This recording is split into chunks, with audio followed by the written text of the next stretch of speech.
This build log hasn't really gone the way I wanted. I mean, I published part 4 at the start of September, and the part 5 was supposed to be a quick hit, maybe at the end of September or October. I started the recording in October, and then just for various reasons didn't get round to publishing it until the start of December, which wasn't what I wanted. But for various reasons I've just put a lot of my projects and editing on hold just now, so while I cannot currently offer a really thorough review of this design, although I'm very keen to see if anybody else has built one of these, do let me know. What I can offer is some pretty LED lights and slow motion video. So please enjoy this in the meantime. I'll have some very quick comments in this. I will drop you a philosophical puzzle. Is a RGB light strip still RGB if you leave the controller at home, as I did, which is why this one's stuck on red all the time? Yeah, not very clever, but I really couldn't be bothered going back and getting the thing. Throughout this, I'm going to drop in some quick pictures and videos of these locations during the day, because it just gives a little bit better context. I'm a bit lower energy than normal, but maybe that's for the best. I think I just want to keep this concise. So, when evaluating, I tend to think controls, capabilities, construction, which is a nice alliterative way of saying what could it do, how easily could it do it, and did it fall to pieces while doing it?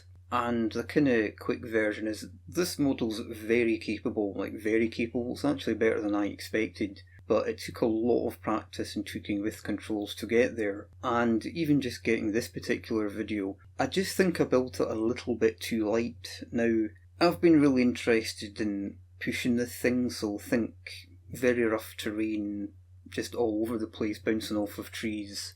So I've really been pushing it to find out what it can do, and the particular construction I used I just think was a little bit too light and needed a bit of reinforcement. Now, if I was only running it on smoother surfaces and wasn't doing this kind of silly stuff in forests, then probably it would have been fine. But I have, as this thing's been back and forth between the forest and workshop, just given it a bit of extra reinforcement. I know when it comes to fixed wing, they say build to fly, not to crash, which I wouldn't say I dispute that statement, but I think it's a little bit oversimplified, and certainly the argument being, well, when a plane's in the air, there's nothing to hit, which is fair enough, but Hovercraft, it's going to be skimming the ground, so, well, certainly if you're trying to really push its capabilities like I am. So I think the design I presented was just a little bit too light and flimsy on the construction. It's nothing that can't be solved, it's not critically wrong. It's just having built it, got it out and given it some proper testing, I just think needed to be a little bit stronger and more reinforced in places. Some quick observations, and I will try and keep them quick. I very rarely used maximum lift power, which is a good thing in that these models, molder designs, I was running them at maximum lift pretty much all the time to get a good hover height. Now, this thing gets a perfectly good hover height at mid power. Maximum power is there when it's really needed, but generally speaking I actually didn't use it.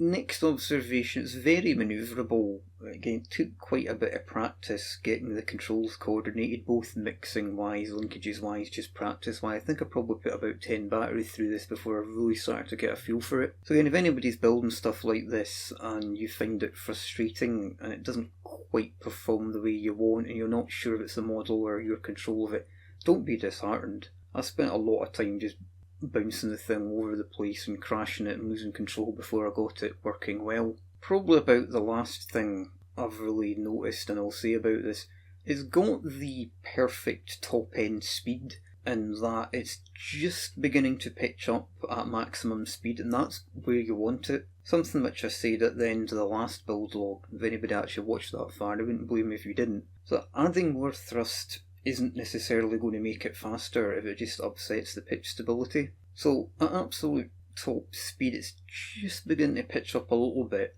but it doesn't fully snap back and collapse, it's just skimming the edge of ground effect, and that's exactly where you want this design. And if you've got any thoughts about adding big wing stabilisers, motors, well, I have those thoughts as well, but that might be a little bit further away. So I'll finish off this commentary in quotes because it's pretty short by saying I'm still working on this, I'm still working on a lot of stuff, it's just been deprioritised and I'm having a bit of a break from the old editing, which is probably for the best.